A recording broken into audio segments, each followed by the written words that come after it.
The presidential race isn't on hold, it's playing out right before us.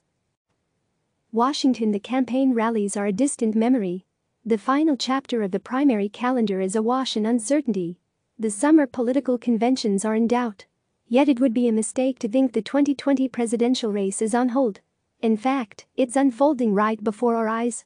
For President Donald Trump, the power and the perils of incumbency are on full display as he seeks to steer the nation through a never-before-seen moment in modern America. He's cast himself as a wartime president, even as he sends conflicting signals on whether his bigger priority is ending the pandemic or restarting the U.S. economy, both of which will now undoubtedly influence his re-election.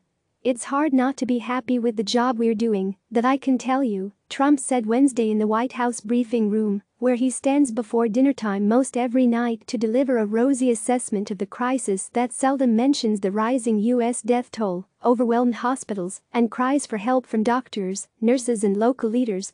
7 months before Election Day, the president is working overtime to build a glowing narrative about his administration's coronavirus response.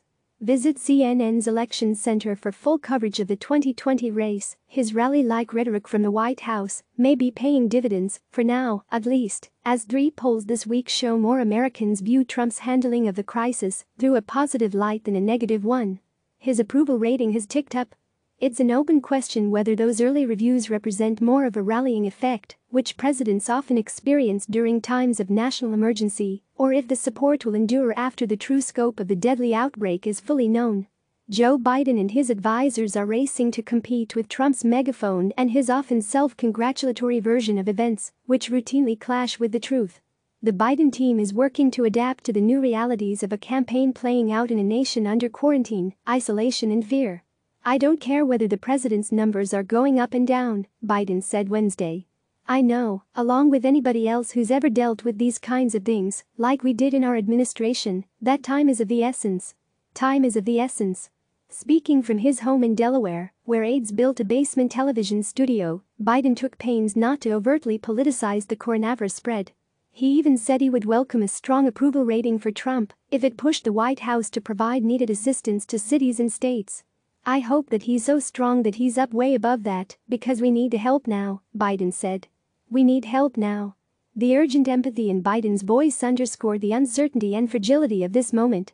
While he has remained largely above the political fray, his campaign has pushed back aggressively against Trump, as his outside allies have launched a multi-million-dollar ad campaign, highlighting how the White House downplayed the crisis for weeks.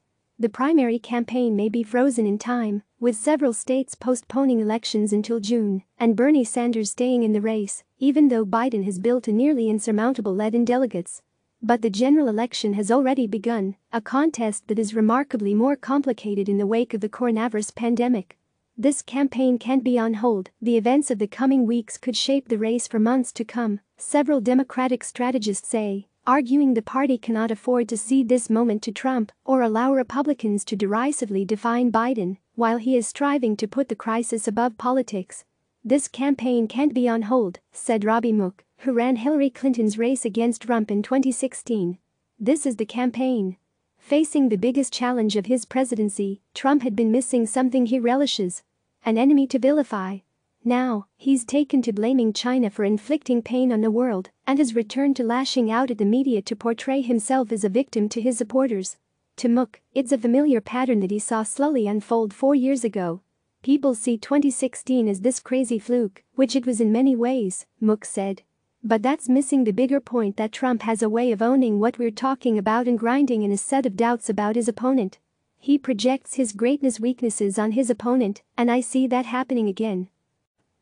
The Biden team is steadily preparing to wage a battle for which there is no playbook, with a former vice president not accustomed to being on the sidelines of power after spending nearly a half-century in the Senate or the White House.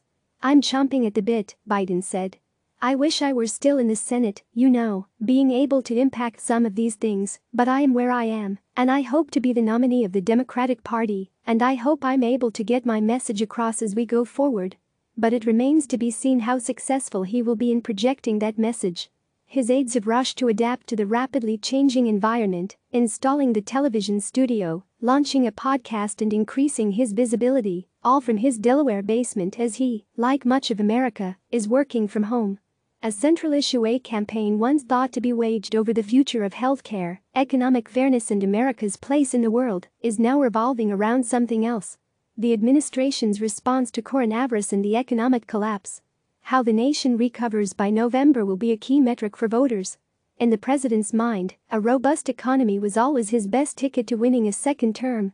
Fears of a recession are now driving his push to accelerate the opening of businesses across the country by Easter, despite protests from health experts, many leading Republicans and nearly all Democrats, about the wisdom of doing so. "I don't think it's going to end up being such a rough patch, especially if we can open, the sooner the better," Trump said Wednesday. "It's going to open up like a rocket ship. That, of course, remains to be seen." While presidential campaigns often do not end on the same issues in which they began, in 2008, for example, a campaign driven by opposition to the Iraq War ended on the economic crash. It's almost certain the coronavirus outbreak will be a central issue in the 2020 race. But for the next 7 months, this race has little precedent in American history. Although the country is enduring a moment of national challenge and sacrifice, Trump has done very little to inspire the unity that emerged in the aftermath of the terrorist attacks on September 11, 2001, when Democrats and Republicans initially rallied together in common purpose. "Nothing really quite equals what we're dealing with here," said Douglas Brinkley, a CNN presidential historian and professor at Rice University. "The public health crisis and health care in general are going to be a flagship issue of 2020.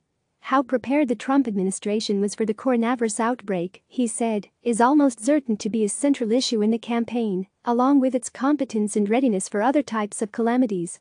One of the biggest unknown factors," he said, "is whether traditional campaigning will resume by summer or fall, or if the candidates will turn to alternatives. A century ago, a handful presidents relied on front porch campaigns, where they declined to do big rallies and won by simply staying close to the White House. In this modern-day contest," Brinkley said, "perhaps it would become a virtual front porch campaign. They will seem to be everywhere, but they may be on your television set or phone," Brinkley said. "You may never see them in person or experience one of their rallies." For now, the campaign is not playing out in critical battleground states across the country, but rather with Trump at his post in the White House briefing room and Biden settling into his television studio in the basement of his home, about 120 miles away in Delaware. Click subscribe to receive the latest news.